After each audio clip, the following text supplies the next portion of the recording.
Վարդենիսի թիվ 1 մանկական երաժշտական դպրոցի Սան Շահանե Մինասյանը ջութակ բաժնում ուսումնառությունն ամփոփում է ավարտական մենահամերգով։ Համերգացանկում հայ եւ արտասահմանյան նշանավոր կոմպոզիտորների 9 ստեղծագործություններ են։ Մենահամերգը մեկնարկում է Վարդենիսի հոգևոր հովիվ Տեր Հարություն Քահանա Հունանյանի օրհնության խոսքով եւ Շահանեի առաջին քայլերի մասին պատմող տեսանյութով։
Մենահամերգը եզրափակվում է շնորհավորական ելույթներով։ Շահանեին պաշտոնապես հանձնվում է երաժշտական դպրոցը գերազանցությամբ ավարտելու վկայականը։ Համայնքապետարանը պատվոգրով պարգևատրում է դպրոցի ջութակի բաժնի դասատու Գայանե Դավթյանին երաժշտական կրթության ոլորտում ցուցաբերած մանկավարժական վարպետության եւ բեղմնավոր գործունեության համար։ Ուզում եմ համայնքի ղեկավար Հարուն Խաչատրյանի կողմից փոխանցել շնորհավորանքներ եւ բարամաղթանքներ մեր լավ, տաղանդաշատ եւ հրաշալի մեր Շահանեին, քեզ ավելի մեծ բեմեր, ավելի մեծ ուղղնդիրներ, ամենակարևորը դու գտնես այն ճանապարհը, դու գտնես այն ուղին, որը դու ես ցանկանում, որը դու անձամբ ես երազում։ Աննախադեպ միջոցառում էր սա ինձ համար։ Շահանե, թանկագինս, շնորհակալ եմ քեզ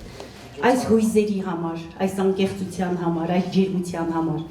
Վերջի վերջո երաժշտական դպրանոց այս տաճարում այսքան հարազատ մարդկանց մեկտեղելու համար։ Սիրելի հյուրեր, սիրելի ընկերներ, բարեկամներ, շնորհակալ եմ, որ մեր գեղեցիկ տոնական օրը միասին կիսեցինք, միասին վայելեցինք։ Ուզում եմ ընդգծված եւ հատուկ շնորհակալություն որպես մայր, որպես Շահանեի մայր հայտնել Վարդենիս համայնքի ղեկավար Հարուն Խաչատրյանին, որովհետև Շահանեի եւ շահանեների կողքին մշտապես է եւ աջակցում է հնարավորինս, որպեսզի մեր երեխաների առաջ կանաչ ճանապարհ բացվի։